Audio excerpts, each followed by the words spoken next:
why the hell so many people are trying to tell me to slow down. Seems like motherfuckers should be shutting the hell up and enjoying the show.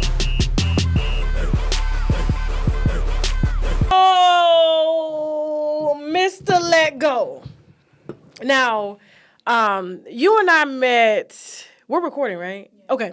You and I met like after the Derek Jackson scandal. You know, I don't know how I kind of wound it up. I think I was invited into a room on Clubhouse after, you know, we did the whole 3-part expose on Derek Jackson. Yeah.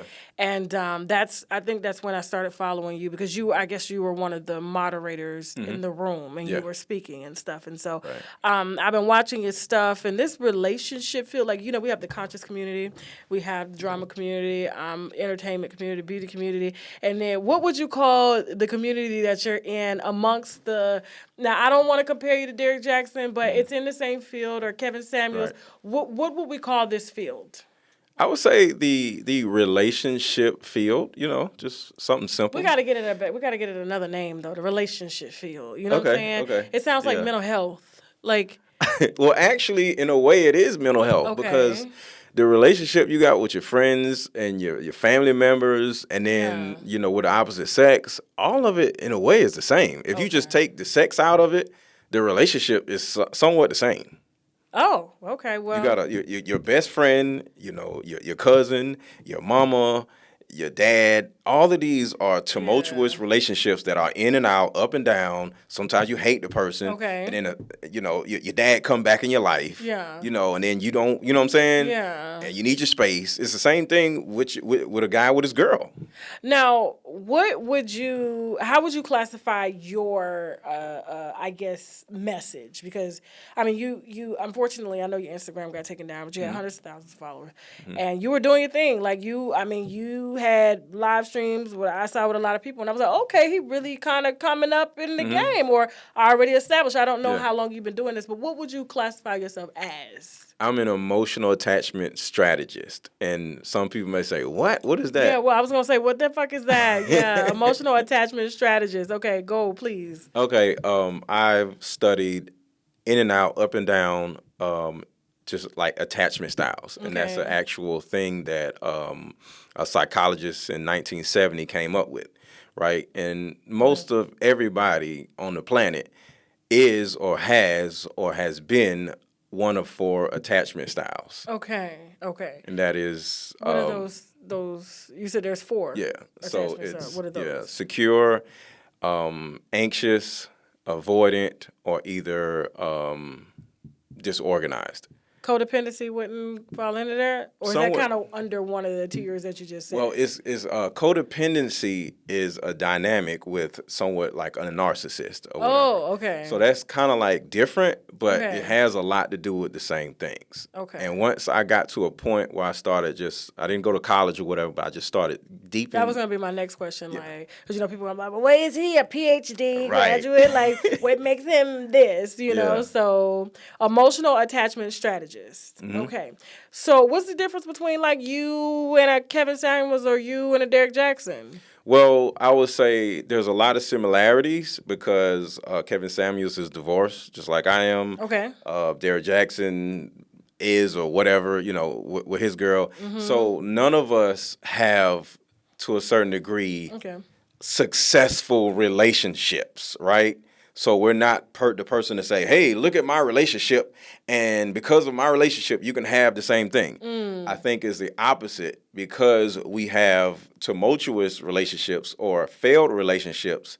I can relate with other people who can't get it right also. Okay. You know, but wouldn't that be like, I guess, kind of, I don't know, like a conflict of interest per se? Like, meaning what? Meaning, how could you tell other people how to be in relationships if you haven't had a successful one? That's what separates me from them. Oh, okay. And that's the thing. Okay. I literally do not care if you find somebody or not. That's not my job. Oh, okay. My job is to help you find yourself.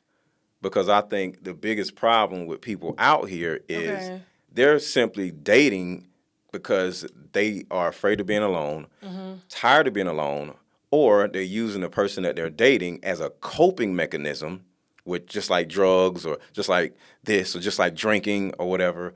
being with somebody is literally taking that person away from their own trauma that they've been running from for years. So like a therapist? I'm not a therapist. Okay.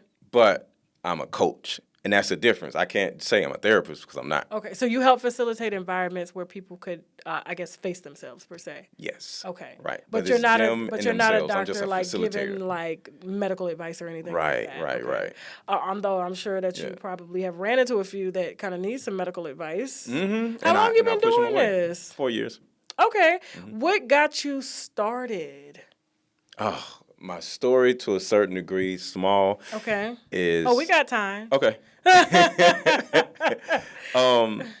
I grew up like in the hood, just like any dude, right? Okay. But the way I actually just seen everything, I didn't want to just be in the hood. We came from Philly, right? Okay. And then we moved from Philly, moved to Syracuse, and we moved from Syracuse, moved to Virginia. Okay. And we moved from Virginia, and we moved to Atlanta. Okay. Right? So in my young mind, I'm like, why the hell we keep moving? Right. Right? I was very observant. Okay. So, and then at the same time, when I was in Philly, like I was like 4, why was I living with my grandmama and not my mama? Why don't I have a recollection of where my mom was when we were in Philly? I had a relationship with my dad mainly in Philly. But when me and my mom left, it was just me and my mom, right? So where was my mom? And all these things just stayed in my mind. I never, you young, you ain't gonna ask. So as time went by and we finally got straightened out in Atlanta, my mom was living with my aunt. Okay. Aunt Rita, right? And hey, Aunt Rita. we were living there, and then all of a sudden, I used to, and this is my observation, my Aunt Rita used to kind of like talk behind my mom's back, like, okay, why can't she get a job? Like, what in the world is going on, right? So I'm starting to hear about, okay, we keep moving around, and my aunt is saying my mom can't, don't want to get a job, right? Okay. So I'm like, okay. And the typical person is like, oh, the world is against me. I'm starting to put these things together because my mom would say stuff like that. And I'm like, okay, so I'm starting to see a pattern. My mom and not the world, right? So my aunt actually put us out simply because I'm assuming as a child, I don't know, that she didn't want to get a job. So she was like, you got to get out. We literally were homeless. Oh, right? wow. So now you're on the streets in Atlanta. We were literally on the streets. There's a motel, the worst motel in the city, called the Alamo Hotel. I remember that hotel. Prostitute, drug, and we literally lived there because it was across the street from where she was, right? Okay, yeah. And next thing you know, I found myself trying to figure out how to help me and my mom survive. And the only thing I actually had as a kid was just this stare, right? So a dude will walk up to my mom, I'm just like, and what's crazy is the old school dudes will be like, oh, I recognize that look. Oh, it's okay, little man, I got you. And because of me staring at these dudes like I'm going to kill them or something, they respected my mom and me, and they actually would look out for my mom. So while we was at the Alamo Hotel, all the pimps and drug dealers, they looked out for us. Okay. So at that point, because they used to tell me, yo, if it wasn't for little man, like you would be just like one of these, but he got us. Like he got you. So they would kind of like give me props on protecting my mom, even when I was a child. So they admitted that they were going to string her out, have her doing whatever, but because of me, they kind of like looked out for both of us. Okay. So as a child, I was like, I have the ability. And she didn't have to do anything in return. No. Wash their cars, do their laundry, nothing. The thing about it is, they just left us alone. Okay. We was in this hotel, all this stuff is going on, and the door never got kicked in.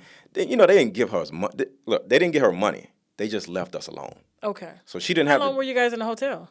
I don't know, but it was for a minute, and then we ended up moving to a home, right?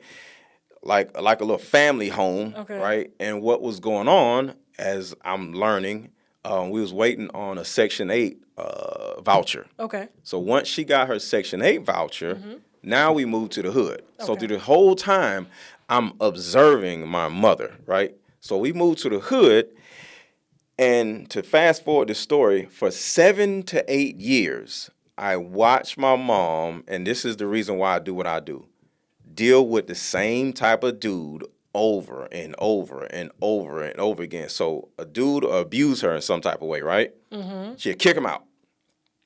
After about 3-4 days go by, I call home from school. Guess who's sitting on the couch? Same freaking dude. Mm. And I just got to the point, my observant mind was like, yo, what is going on? And every time she break up one of these dudes, she'll have somewhat of a baby. She didn't tell me her business, but, you know, I'm like, Ma, you okay? Yeah, it's just this and just that. Mm-hmm. But as a kid, I'm like, no, it ain't this and that. It's you. You the reason why we got put out Auntie Rita house.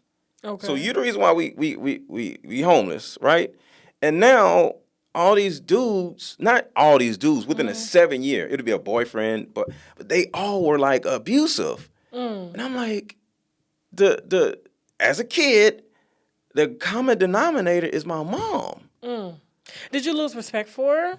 No, I didn't lose respect for her, because this is the beauty of my mom's relationship, my relationship with my mom. Mm-hmm. She kept me safe emotionally, because we in the hood. We from Philly, right? Mm-hmm. So back when we young, Northerners wasn't normal. In the hood, in Atlanta, everybody from Atlanta. Ain't nobody from out of town or nothing. Everybody from Atlanta. Everybody talk the same. Everybody got a grandmama, cousin, or whatever. Right. So I was this outsider, and I was so angry because I felt like my dad, like, let us go, or my mom left my dad. Mm-hmm. I didn't know who to be mad at, so I was mad at the world, right? So as a young boy, I spent so much time being angry, because angry became like my protection mechanism in the hood. But when I came in the house, and this is the beautiful part of my mom, she was like, don't bring all that energy in this house. And she said, this house is your safe space. Okay. And she actually gave me a good delineation between the world and home. Okay. She read to me. She always made me to go to the encyclopedia. Back then it was encyclopedias. Yeah, I remember no internet. She was smart, so she was always there for me. And since she didn't have a job, which is a bad thing, she was always available to me. Okay. So that was where the bond started coming, because my mom, see, a lot of people, especially in a single-parent household, they're traumatized because their mom wasn't around. Right? Mm-hmm. But now, with me, my mom was always around, so every time I had a question, I just walked in the living room. And the ability to be around, like, at any point, whenever I need, when I'm feeling bad, I'm feeling happy, my mom was always there. We gained this beautiful bond. So in one way, she's kind of like screwing my life up and traumatizing me by having all these abusive men around me. Okay. You know, and at the same time, she's like this heavenly person who's always nurturing and loving to me and acceptant of whatever it is that I'm going through. So the two things kind of like made me the person that I am today. Okay. And just me seeing the fact that there are women out here, like my mom, who will blame men, right? But would at the same time go find another man just like the last man she dated and then blame him too. But at the same time, it's the pattern, because there was one point that I actually, as a kid, I forgot what age I was, I tried to break the pattern. It was a short, stocky, light-skinned dude that he was the beginning of the Rainbow Coalition. Okay. You ever heard of that? No. Okay, it was something called the Rainbow Coalition. It started being big in Atlanta, and they used to have these they invite everybody down to this house, and he'll just be speaking in front of everybody. It was like a community coalition thing, right? Okay. And he tried to holler at my mom. But my mom didn't want to holler at him. He was smart. He was articulate. He was speaking. He was a leader. He had a nice car, so it looks like he had money. He didn't live in the neighborhood. He was trying to bring up the neighborhood. Yeah. And I was like, yo, I want to be like him, right? This speaker or this leader, right? I think now that you mention it, it's coming back. I think they did Rainbow Coalition. Didn't they do a movie on him? I think so. Yeah, it's coming back to me. I'm gonna have to. Now you're gonna have me searching on Google tonight. So you know what I'm saying. So one of the guys was trying to highlight my mom. All right, Wino gang, you are behind the scenes before we start this live that's going to be coming up here shortly, okay? Now, before my live, listen, I am extremely tired. You can see I got droopy eyes. I have no energy. I had no time during my intermittent fasting to consume any vegetables today, okay? And so thank God for Teamy Blends, okay? They have the superfood blend of greens, okay? Which has matcha, which is going to help with the caffeine spike I need. This is a natural form of caffeine. It actually aids in weight loss as well too. A lot of good benefits and aids in digestion. We got some spirulina as well as some wheatgrass, okay? This product is 100% plant-based, vegan, GMO-free, gluten-free, dairy, soy-free, no fillers, additives, artificial flavors, all that good stuff. And guess what? And one scoop, okay, I'm getting 10 grams, okay? 10 grams of superfood greens, okay? And so before this show, so I can get me my little booster, okay? Because I don't want to be addicted to coffee. And besides, I got veneers. That coffee be turning my veneers brown, and I'm not having that. Y'all ain't finna see me smiling with no brown stuff at the top of my teeth. You know what I'm saying? Ask folks how they got that. That's from all that coffee and tea drinking and stuff. And so all I'm gonna do is take one scoop here, okay? As you can see, I use this product pretty regularly, okay? When I don't get a chance to get greens in my diet, something that's extremely essential for your diet, okay, for your digestive system, to help your gut, okay, to push out a lot of those unwanted toxins, okay, and all you do is stir it. This thing takes 30 seconds to get nice, thick and good. It's like having a green juice, okay? It's like you take an apple, you juice it, you take some kale, you juice it, you take some spirulina, some matcha, you juice it, and you have a juice extract of it, okay? Now, this has no sugar in it or anything like that, so it pretty much tastes like, I would say, just greens, you know, and water together. It doesn't have a bad taste. And what this is gonna do, this is gonna give me some energy to give y'all a show in a minute, okay? That's what this is gonna do. So, it's not, I mean, literally, it tastes like the water with just an added pinch.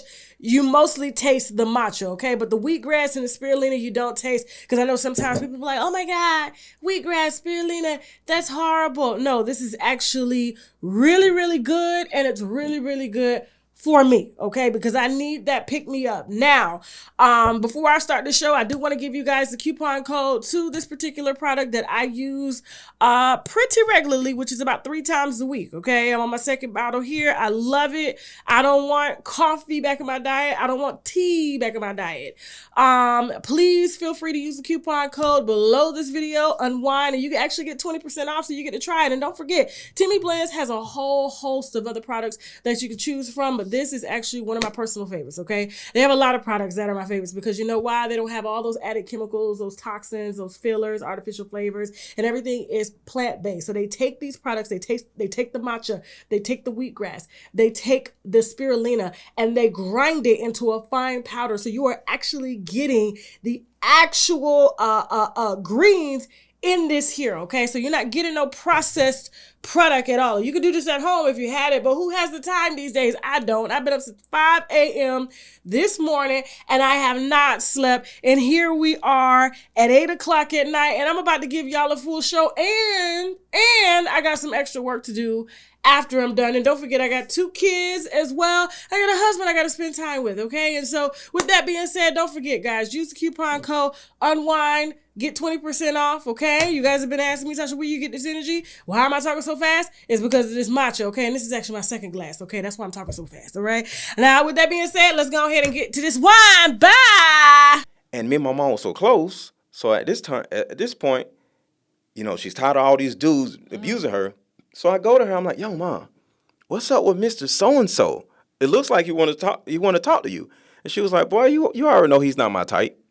Oh. Huh? What do you mean? He's a great speaker. He's a great leader. He looks like a great father figure. He has money. He don't even live over here. Like, He wants to holler at you. In my mind, I'm like, he can take us away from here, and I'll get a new daddy, right? Yeah. Who's smart. She was like, he's not my type. What does that mean? I'm a kid. What do you mean? Well, I like tall guys. He's short. I like this guy. I like dark-skinned guys. He's light-skinned. Yeah. I just tried to break my mom's pattern for me too. But I need you a were daddy. so young, though. But in my mind, I felt, protective of my mom.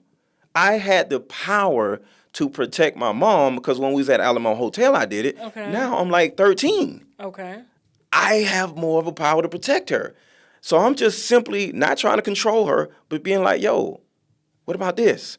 And she's like, nope. And she'd go right back to the crappy dudes. So now as an adult, and I have 2 daughters also, so I was protective of my daughters, I just felt like, yo, this is not just my mom thing. This is a woman thing. And I didn't know all women or what, but I just started realizing that it's a woman thing. Women, not all women, but the women around me in the hood, just everywhere, they would get with the crappy dude, the abusive dude, the dude with issues, and they would turn down the nice guy because my mom did it. I mean, the nice guys never look good, though. So what do you? But I get it, but what does that mean? Feel me? Like they never. It's like, and trust me, I'm a nice guy dater. Right. But I never. My husband is the best looking man I have ever dated in my life. Okay. I'm not joking. Right. If I start throwing pictures out there. But these dudes, not even to say that they were like, they were nice guys. Nobody ever put hands on me. Everybody always, was decent, but just not for me. Right. But it was like, nice guys. And one thing I used to hear from a lot of my girlfriends is like, girl, why you dating him? Like, he ain't too nice. Like, men, I guess our idea of what a man is someone strong, someone masculine, someone that's a little rough. You know what I'm saying? And if you ain't got no daddy, you don't know the boundaries of what rough is. If he beating your ass. Now, luckily for me, I ain't never been the type to have no. Yeah. We gonna be tearing this motherfucker up. You put some hands on me. You know what I'm saying? Right, so, right. But yeah, I just had to throw that out. It's like the nice guys are boring. So maybe that's how my mom felt. And then I started realizing that it seemed to me that this is an issue that a lot of women had. So now that I'm an adult, I started raising my daughters to want a man instead of just wanting to be independent, right? Yeah. So it worked out to a certain degree, right? But at the end of the day, my oldest daughter came to me when Trump and Hillary wanted to be elected, right? And it was Hillary and and she was like, I want Trump to win. And I was like, what? He's this, he's that, right? Yeah. And she was like, we don't want no woman to be a president. Oh. This is my daughter saying this. I was like, why? She was like, there's not many female leaders, black or white. Yeah. She was like, I don't think the world is ready for that. Look at what women be doing. And I was like, damn, it's like that from my daughter? Yeah. So I'm like, my daughter, in a way, sees the same thing that I grew up seeing. Yeah. And we grew up, like, my kids grew up in an intact, married household. Yeah. My ex-wife, she was great. But when she sees the world, because at this particular point, this was a few years ago, so she's grown. So she's out in the world seeing the typical woman just go through stuff, right? Right. And it's like goofy stuff. So she was just like, yo, the world ain't ready for a woman. And I was just like, it hurt me. And I was just like, so what do I do about it? And she said, I don't know. Tell him something. Do something. And then we was sitting at IHOP. My Instagram is deleted. Okay. But we sat at IHOP. And there was a point where I was like, okay, baby, tell the world what you want me to do. And she literally said, I want you to hold these women accountable. And she beat on the table like, boom. I want you to hold these women accountable because I'm tired of these women doing the same old stupid stuff over and over again. I said, yes, ma'am. And from then on, that has been my job. My daughter appointed me to do this. So why, because I know you said you and Kevin Samuels had something, in common. So why are you divorced? Nice guy. Well, do tell. Well, we got together when I was like 17 or 18. I think I was like 19. Okay. So as I got older, to a certain degree, me being married so young and seeing all these women out here, I didn't get a. Oh, you didn't want to be nice no more. I didn't want to be nice no more. I didn't get a. We're getting the wine now. No, I'm glad that you're honest because a lot of these. I didn't want to be nice no more. These relationship, gurus won't, and it's like, what's your story? You know what I'm saying? So I'm glad that, and I've like I said, I've seen your work. I've seen how honest you are. So, but I'm just only asking what the viewers would want to know. So yeah. So you wanted to be on your Donnell Jones. Yeah, more than Donnell Jones. Like, who was a creep back then? I don't remember. Did you step outside the marriage? Yes. Damn. So I'm not gonna sit here and lie, but I stepped outside the marriage. But overall, either we, but I would say I overall because I was a leader. Okay. I was not capable of sustaining a marriage. Just overall, it was so many things going on where I just didn't want to be married no more. And it wasn't just the women. I just didn't want to be married no more. She was a really dope, wife. You know what I'm saying? Mm-hmm. Like, she got remarried. Like, she's still dope out here. We still have a great relationship. I was on the phone with her the other day. You know what I'm saying? We good. Relationship is great. You know what I'm saying? But did you hurt her, though? Yeah, I hurt her. See? Yeah. Mm-hmm. I did. I'm not gonna lie. Emotional attachment strategist. It's okay. I like that you're honest. Yeah, I really do. I heard my ex-wife. So, but you are pouring, I guess that you're trying to fix it out here. Did you do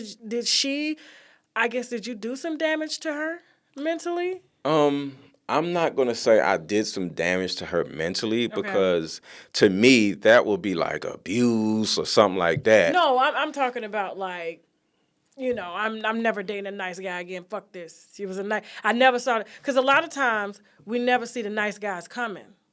So, which means, you could be all in, right? Mm-hmm. And then you be like, you're cheating. Like, you got the nerve to fucking cheat and you're nice. You see what I'm saying? And it's like, how dare you? And I could have been out here with Craig. Mm-hmm. You know what I'm saying? At least he would have been honest. You know what I'm saying? And know he got baby mamas and shit like that. But when a nice guy does it, I think it hits harder.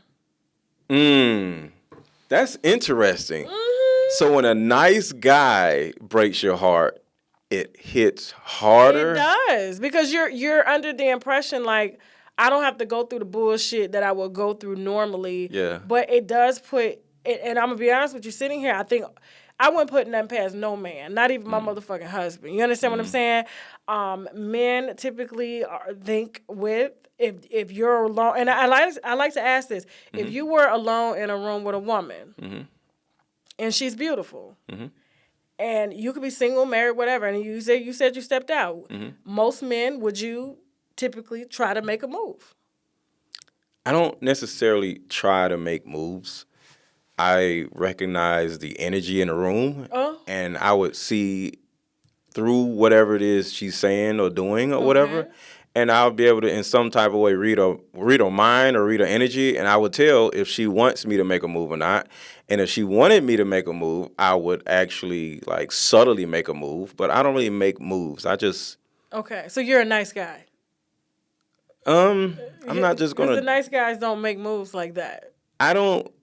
It's like this to me. They want to talk to you about work. They want to talk to you about Yeah, home, I kind of like traveling. They don't just come right out and just what's up. They don't. It's like two drops of water being next to each other. So sooner or later they just start boom, and they one piece of water. So it's kind of like that. So I just allow things to go normally, and next thing you know, I'm not the good guy no more.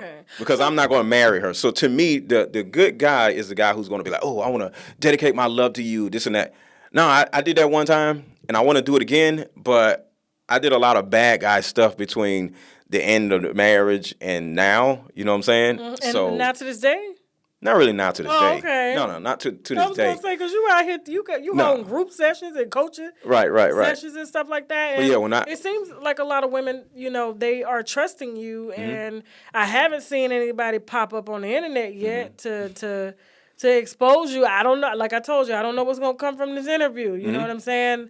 But do you feel that, I guess maybe you're in a space now where you're able to be as honest as possible? I'm able to be as honest as possible. Like if somebody wants to expose me, whatever, I don't care. I'm whatever saying it as is. far as like honest, meaning you're gonna tell women the truth about men.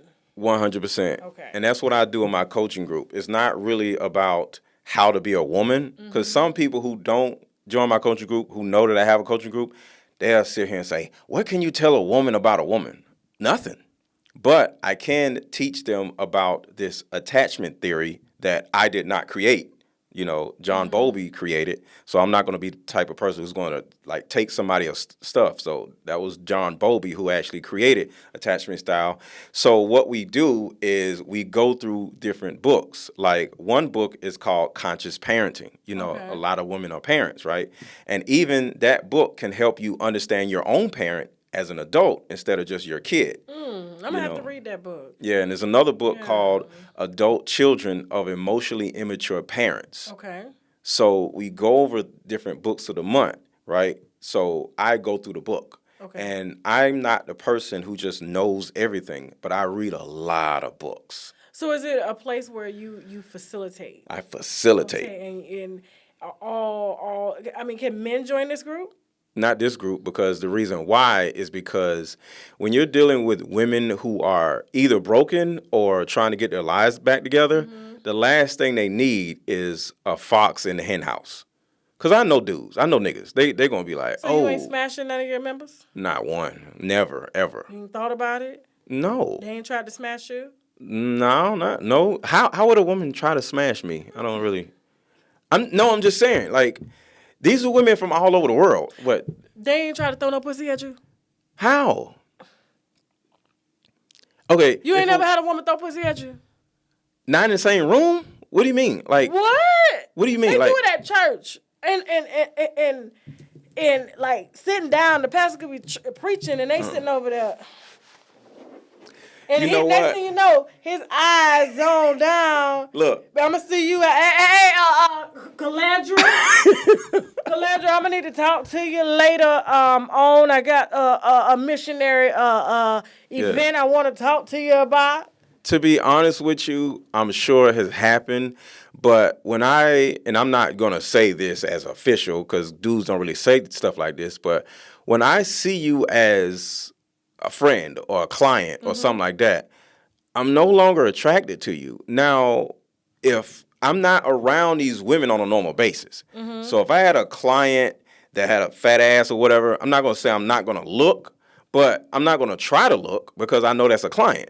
Right. Because I know that's going to turn into something like in my mind, right? Okay. So I'm not going to look. But if she keeps walking around or she's half naked, that's a different story. But I'm not close enough to my clients for that to ever happen. Okay. I know how to set boundaries. So these women that are coming to you, are they married? Are they single? Are they mostly all single? I actually had a woman in the middle of a divorce, and she's still in my group now. Okay. And I helped her deal with her divorce, right?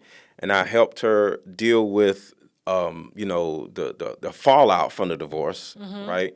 And she actually found a new guy. They end up getting married, and to this day, she's married. And she now still in my coaching group. She's like, yo, I'm not leaving out. Even though I don't come to every call, I'm not leaving out. I even talked to her husband, and her husband actually said, like, yo, because of the way she thought or was thinking, because of how you was teaching them, because that's the thing. I just teach them how to think differently and how to let go of the past so they'll be open to find themselves. And once you find yourself, you're just naturally going to be pretty or whatever and attract a guy. So a lot of I agree with that. I agree with that. But I guess because of the climate that's been going on out here in these streets, and I think I have a lot to do with facilitating that climate. what makes, I guess, you so trustworthy that women would just say, you know what, I'm going to trust him to help me to move past my pain or my issues. Like, what goes on in that group to the point where they're able to, like, or what is it that you're pitching to make them want to trust you and you not violate them? Because that's kind of unheard of. I'm sure there's men right now that's gonna be watching this and they're gonna be like, "There's no way that motherfucker lying. He hit this, and if he ain't, he gay. There's no way. Like, come on, Even my husband will probably say that, like, you ain't hit not one. You know what I'm saying? Like, well, after my marriage, right, I was hitting everything, right? Oh, wow. Like I told you, I wasn't nice. I was a nice guy, but I was just smashing everybody, right? Okay. So I would say for a good 6 years, I was just out there doing what I'm doing, right? Okay. And after that, it was just like, I kind of like missed being married again. So I kind of like turned back into the same person I was when I found my first wife, So I got a lot of that. You got to remember, I didn't get a chance to do it because the first girlfriend I was with, we was together, I was like from 17 to 19. Okay. We stayed together and all that stuff, right? Her daughter still calls me daddy to this day. Oh, wow. And she's like 20-something. She's in New York. And after her, I get with her, right? Okay. So now we married, and that's 10 years, right? Okay. So none of my childhood really, once you start, your balls start dropping or whatever, you actually are out here, your chest get bigger. I was married during that time. So after the marriage, I was able to be that young 19-year-old again, even though I'm like 25 or whatever, and I was doing my thing. So I got it out of my system, but at the end of the day, it wasn't me. So I just reverted back to who I actually was in the first place, which was a nice guy. Do you talk a lot about your marriage issues in your coaching group? Mm-hmm. Okay. Let me tell you something. Please tell me. This is what's crazy. First, to answer your question, because you said, how or what do you do or say in order to get women to trust you? Right. And the answer to that is I'm consistent. Oh, okay. My what I say on social media is consistent. I hold women accountable. I don't care. They deleted my page, but if my page comes back, I'm still say what I got to say. I'm gonna change a couple things, but my message is gonna be the same. My message is the same on my page now. You know what I'm saying? So at the end of the day, the consistency just shines through. I've had 3 of my colleagues ask me to coach their grown daughters. Now, see, to me, grown being 25. Oh, okay. Not 18. When you said daughters, I'm like, oh, ain't no motherfucking man coaching my goddamn daughter. I'm old school. Yeah, I got you. I'm old. You feel me? Yeah. But yeah, three colleagues actually have had their daughters in my coaching group.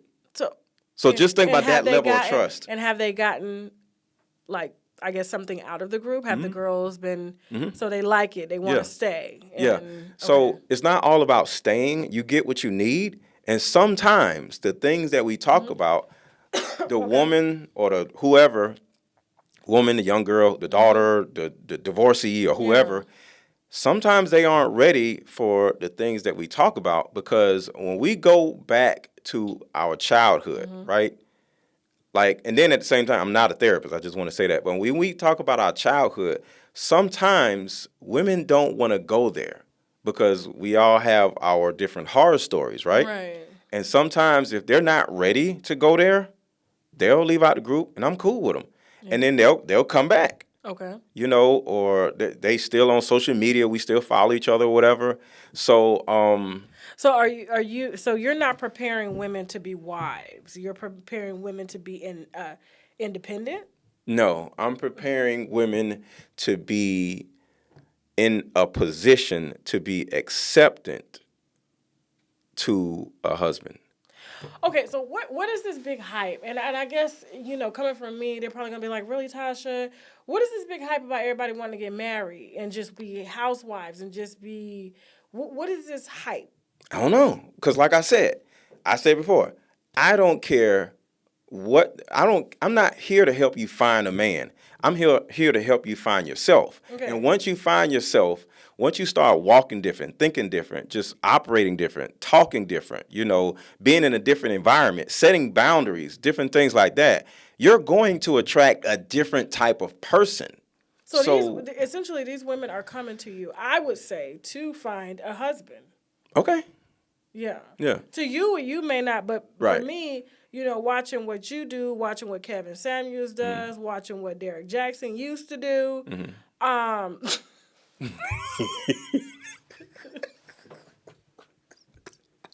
blew that shit up. I was like, well, I helped you blow that shit up, though. Where's your wife?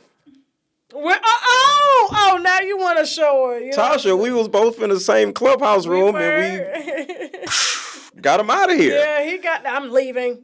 And the reason why, just as a side note, the reason why I felt compelled to help you do that is because I, just like how my mom taught me, have a certain amount of, whatever I can do, need to protect our black women. Okay. And because I made a diss video about him, I think November of 2018, 2019, a long time ago, lost 4,000 followers. And it changed, you look at your demographics, right? New York became my biggest demographic instead of Atlanta, because so many Atlanta women who, was following Derek, or who probably thought I was the same as Derek, they unfollowed me. And I never really cared, because at the end of the day, like I said, I got to be consistent. And when I see somebody out here, and I don't just do it all the time, but Derek was literally, in my opinion, damaging women, right? With the jargon that he was talking. Oh, man, he was telling women to leave their men in the DM. You need to leave now.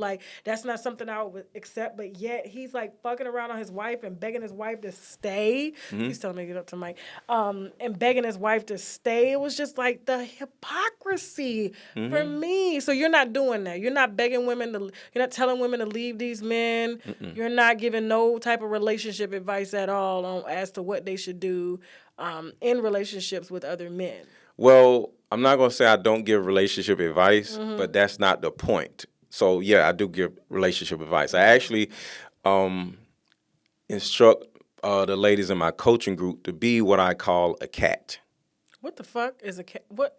Okay, so I just want you to think about this. They already have. Yeah, please. Okay, so just imagine going on a date, right? Okay. And the guy picks you up. Okay. So this is what I mean, a cat.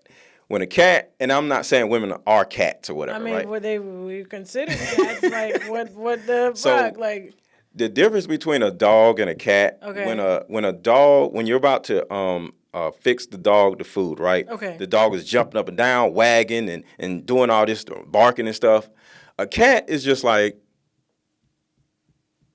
it's just going to sit there. It's not really going to be doing anything. It's just going to sit there. You give it food, and when a cat wants something else, it's just going to sit there. And then when you come home, a dog is just jumping up and down.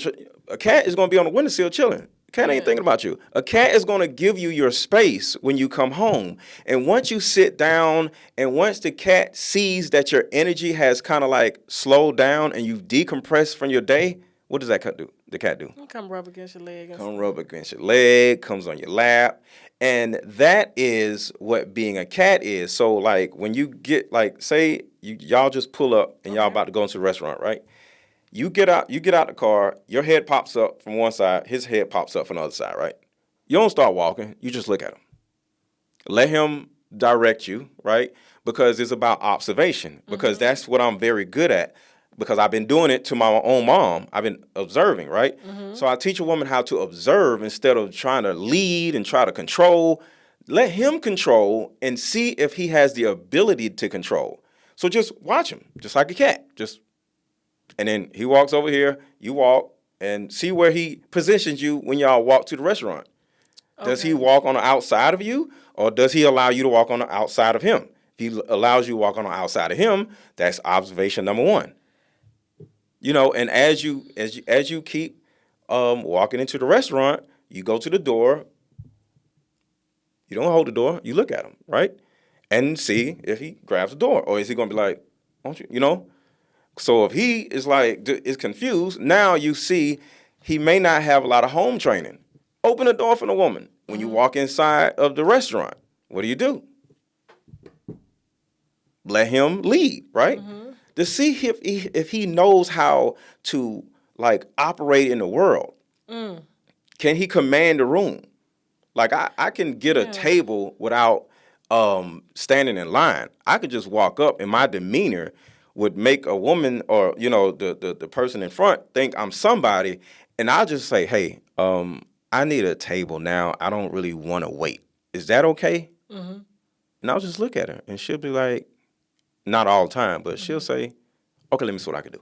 Yeah. Next thing you know, boom, everybody else waiting. So that's a man, that's a leader. And I'm not saying I can do that all the time, but the energy of a man walking into a room, can his energy change the actual temperature of a room?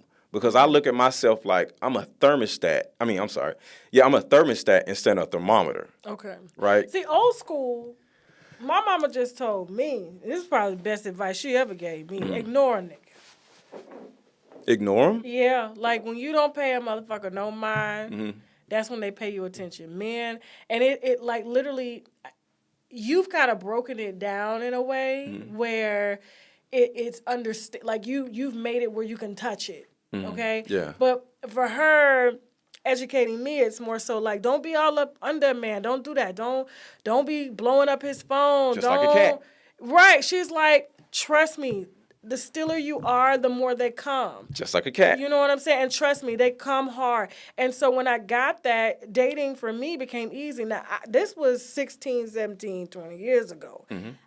Dating out here now on social media, they say you don't want this energy out here. They say it's not something you want to do. They advise women against it. So, and I see...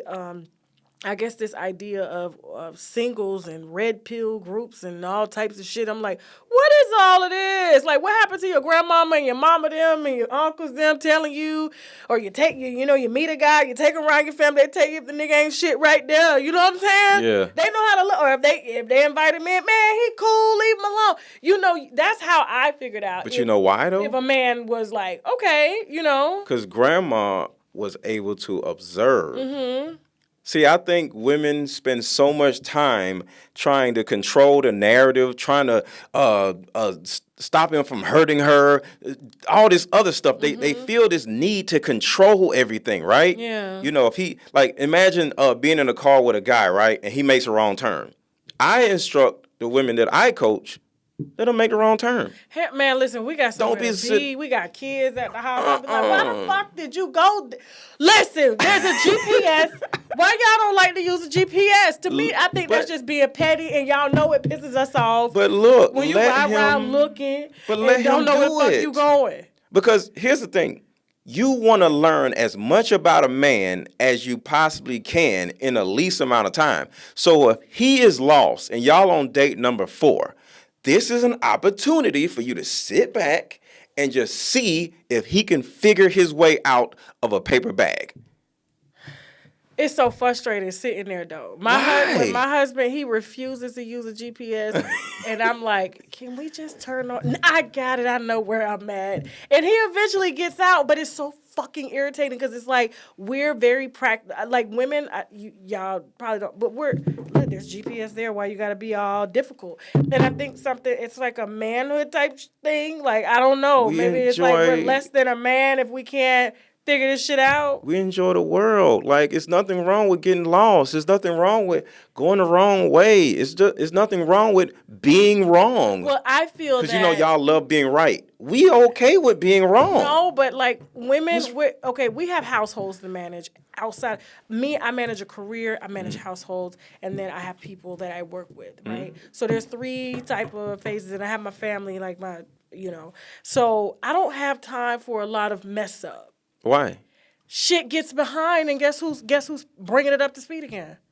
Why? It's me, because there are certain job aspects that I have, and there are some job aspects that he have. We both work different in different elements. That's why we work great as partners. But yeah, my husband, of course, like I said, when it comes to the kids and stuff, like he'll drop the baby off every morning, get him ready. So that kind of helps me to really take time for myself and stuff like that. But at the end of the day, it's like time is money.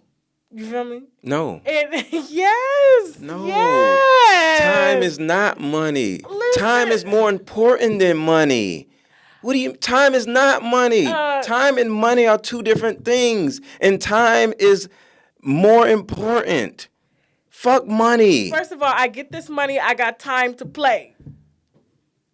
I understand what you're saying. I got time to suck your dick for an hour as opposed 10 minutes because I got to get up in the morning and get this money. Yeah. So let me get to a space to where the money is like, okay, and I'm good. My kids are out of the house. And I know a lot of women can agree with this. They can't have great sex when they have kids in the house. You know what I'm saying? Like, it is like, okay, let me get everything together, get us out the house. Boom, I'll be as free as you want to be. We can take all the time in the world. All the time in the world you want to take. Can I tell you a story about that? Our kids was downstairs. This is when I was married, right? We about to do some kinky stuff upstairs. She said, go downstairs and get the ice. I'm like, I'm ready. Let's do it, right? I didn't know where the hell my kids were. They were downstairs, right? So next thing you know, I go downstairs with some jogger pants on, and I'm like, totally erect. I'm just trying to make a beeline I'm trying to get some ice, right? I'm in there. Here comes my kid. Daddy, daddy. Now I'm erect, right? So now I don't lock myself in the refrigerator. So I'm like in the refrigerator, wedged like this, like, get away. Get away. What do you mean get away? No, move. And you know they're like, right why? there, yeah. And I can't turn around because I'm like this, and I'm like, yo, I gotta find a way to make it back upstairs. And I got these jogger pants on, those drawers on. I'm trying to get back upstairs. Yeah, so I totally get it. And that's what I'm saying. Like, I feel that men sometimes, because y'all egos get in the way to where you just, y'all have to be in control all the time. And it's like, for a woman, why do y'all have to be in control all the time? We're just trying to get a shortcut so we can get to the house. And most of the time, that's the problem. Get some sleep, get these kids fed, get the dinner ready, get some sleep, get up for the next day. And then when we on vacation or we on date night, we take all the time we need. But why am I out here turning circles and we got hella traffic in Atlanta? You understand what I'm saying? I don't want to be on this road no more than I have to be. So why not just use the GPS? And I feel like it's an ego thing with y'all. Do me a favor. What's up? Close your eyes. Okay. Put your hands in my hand. Oh, okay. All right, close your eyes. Okay. We got this interview to do. See? I just wanted to see how long you was going to do it. I get it. Like you said, I'm saying, look, Jasmine, no. I get it. I'm like, what we doing? We got this. But that's the thing. Here's the thing. You staying like that in that state, right, would have literally calmed the viewers down where they would have been like, you know what? It's nothing wrong with what they're doing right now. I wouldn't have held you that too long. No, I understand. I get what you're saying. Like a moment of still. Right. We gotta, at some point in our busy lives, fuck this shit. At some point, you gotta make time for yourself. Forget cooking dinner. Kids, y'all eat the pizza in the freezer. I'm finna go to bed. I'm finna not do nothing. How about that? I'm not gonna go to bed. I'm just gonna sit in the bed and just chill. I do that, but it's like for us, saying, okay, y'all eat what y'all want. I'm going to sleep. You can't really go to sleep with a sound mind. Why not? Knowing that you've because as mothers, as wives, we're neglecting our family. You see what I'm saying? And this whole idea of a modern woman that y'all are talking about, it's like, see, if you wasn't so modern, you would have time to feed these kids. And like my grandmother made breakfast, lunch, and dinner every day. That's a problem. We knew what time dinner was going to be. And when it was late, we was like, something must be wrong. So was she a robot or something? Yeah, pretty much she was. I mean, do you want to live like a robot? Like, I mean, let stuff fall apart. Like, the world is not going. Look, and this is my point. This is my whole point of what I do in my coaching group. Okay. Sometimes you just have to allow. Because the thing about it is, if we die right now, wouldn't nobody care? The world would just keep going on. We are not as relevant as we think we are to our environment. Nothing's going to change. You know how many actors died? I think we missed them. They died because of overdoses. Don't do drugs. But the thing about it is, don't do drugs. We still doing this and doing that. No matter who dies, we gonna keep doing what we're doing. But see, and I think that's the beautiful balance between men and women. Is y'all not even though you'll find a man that's a workaholic. Sometimes it's hard. Like I've had to ask my husband works so much because he's like, I got a family, I've got a family. And it's like, I've had to even take him apart to say, you know what, listen, it's okay to step away. Yes. You see what I'm saying? So, and I think there's a beautiful balance between that. But I just feel that women a lot of times do get the short end of the stick. Now, not in my relationship per se, because my husband carries all what he's supposed to do and more. But I do see a lot of women sacrificing themselves because their men are just incompetent. Or men have gotten so comfortable. Mm-hmm. My wife got it. My girl got it. She and they don't even help. It's like oblivious. And then women put themselves in that position to where they need help and they can't even rely on them. So it's so many dynamics. And I guess what I'm saying is it's like what makes your message how can I put this? Go ahead, just say it. Damn thought. My damn thought. See, he said that's why your ass need to slow down. See, that's why you need to think. That's what I'm saying. Breathe. Bitch, you know what I'm saying? I try to help her breathe. Yeah. She's like, we gotta go. Yeah, no, I'm just saying we gotta go. Look, I got a business meeting at 11. I ain't gonna make that on time, but she'll be all right. But I'm just saying, like, how. I guess it's really needed, people such as yourself, but it's like, how do we know it's the right advice? You don't, and that's the beauty of it. It doesn't matter. Okay. The sweater I brought you, it doesn't matter. I have something I call the 17 principles letting go. Okay. The number one principle of all those is it doesn't matter. It doesn't matter because that's all about observation. Okay. Your job is to observe to see what the person is capable of doing.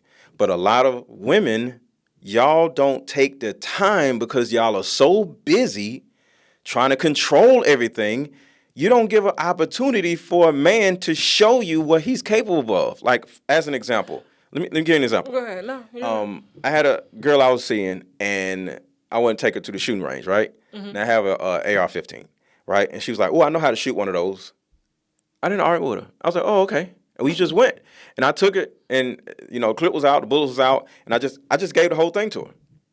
And I observed her. Mm-hmm. I didn't say, "Well, don't do this," because I wouldn't have known if I would have did all that what she's capable of. Mm-hmm.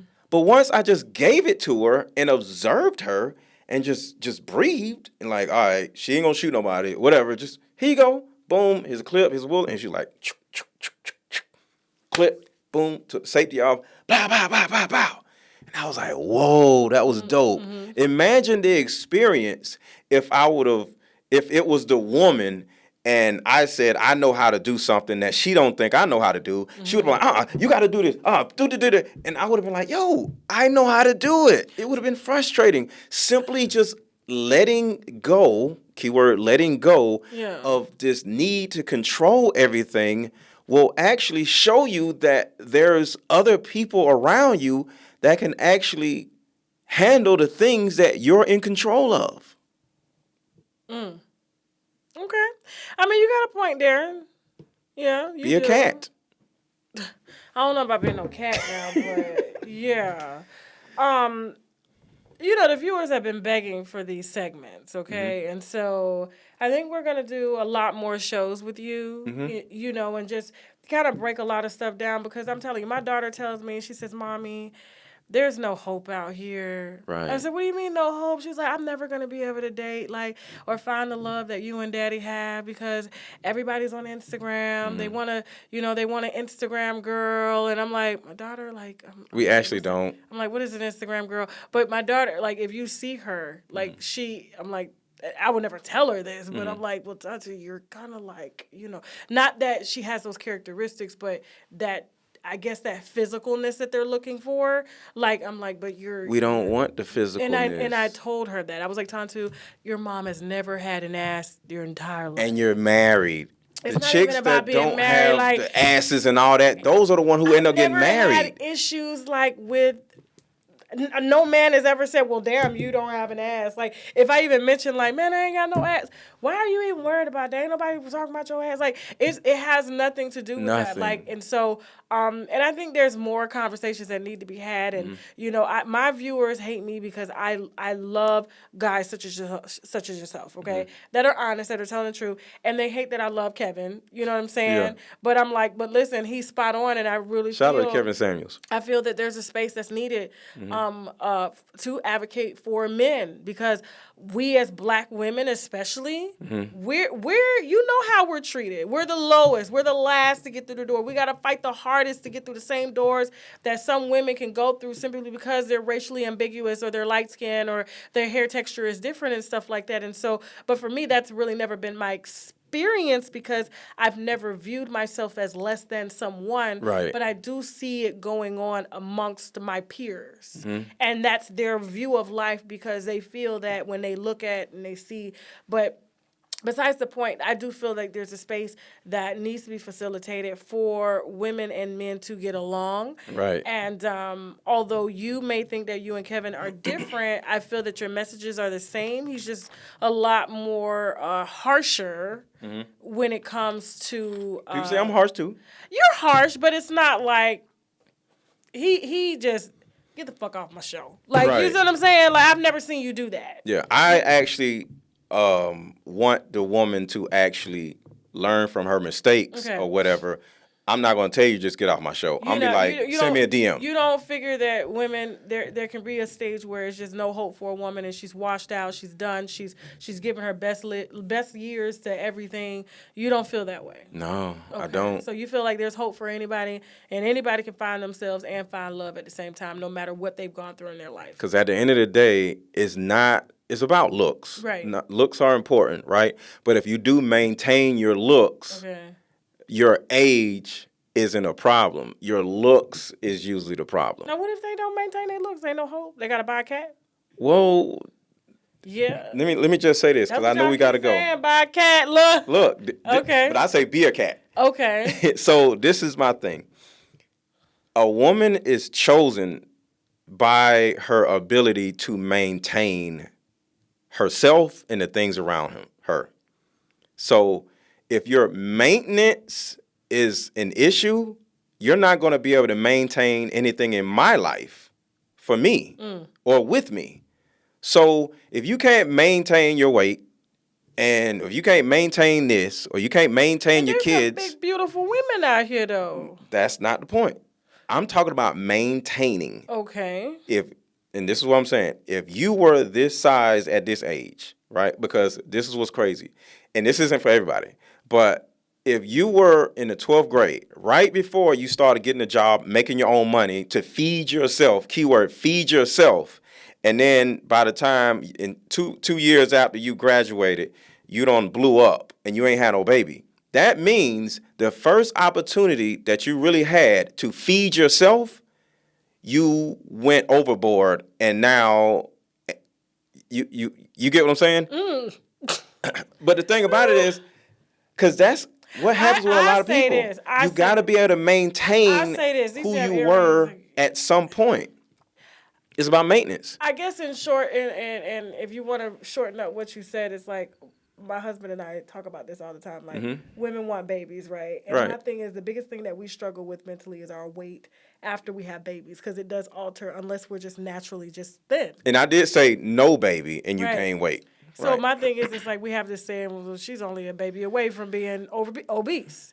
So, which means, like, a lot of times, and my girlfriends and I, we talk about this, like, if they happen to be on the heavier side, and I want a baby, well, you better lose some of that weight first, because then when you had a baby, it's really hard to get that shit off. It's no joke, you know? Losing weight is very hard, and I think it messes with, of course, messes with our self-esteem, stuff like that, but I've rarely seen men leave because women are big after they have babies. I don't see that. Because he had her baby. He shouldn't leave, but... Yeah, but I mean, he does tend to look other places, but I wouldn't say they shop.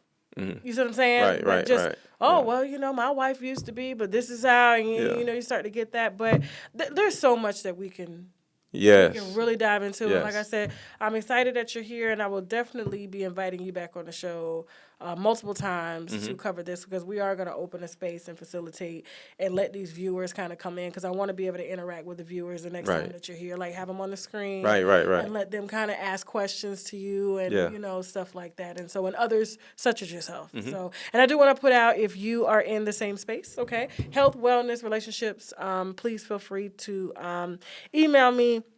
UNWINEWITHTASHAK@gmail.com. Thank you so much, Mr. LetGo, for coming at moment's notice and allowing people to get to know you. I saw that your Instagram was taken down, so I was just like, you know what? I've always wanted to talk to him. Let me see if I can kind of help to get some of those followers back, and he can kind of share his message. Anything you want to leave with before we wrap up? Yes, just one particular note to your audience. Okay.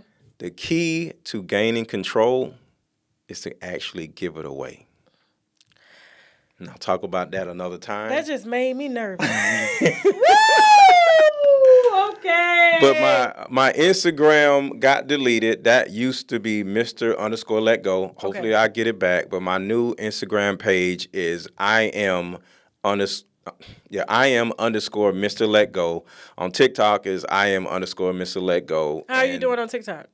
I'm doing pretty good. Okay, that's good. Yeah, I'm doing pretty good. All right, yeah, perfect. Okay, finish up. Sorry. Oh, and then on YouTube is Mr. LetGo. Okay. Simple like that. But other than that, that's he it. said you got to let go and let God. Yes. Woo, that's hard. That's hard, because if we did, we would probably be in a lot better positions in life now. So thank you, and I hope that your experience was good here, and you will definitely be accepting future invitations. Yes. Okay. Yes. All right, now we got to go. Just look at the camera and say bye. This one right here. Oh, okay.